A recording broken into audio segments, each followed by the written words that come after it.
Hello everybody, here is part 2 of our widening and narrowing and widening. So last week we talked about the widening, narrow, and widening of your arms. So as review, backswing, the arms are wide, transition, they narrow, and then they release out for wide again.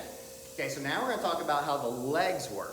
So I used throwing as an example last week. So the legs go through the same patterning when you're throwing something. So if I'm throwing, I start out, and as I get wound up, there's this kind of narrowing of my legs.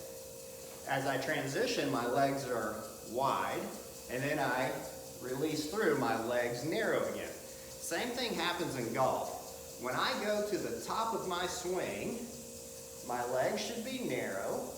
In transition, they're wide, and then as I swing through, they narrow up again. Pretty easy movement pattern, but people miss it all the time. And there used to be this thing, and it's still true, it's called X Factor. And what we saw was a lot of people, they would get their legs here, and they'd be this way. And they'd be there, they're like, I don't know why I can't hit it. Well, Freddie Couples did this really well, but he was like Gumby flexible. Okay, I'm not Fred Couples, just like I wasn't Jack Nicklaus last week. So I need that narrowing, widening, and narrowing of my legs to happen. So if you have a ball, you want to take a ball and put it between your legs.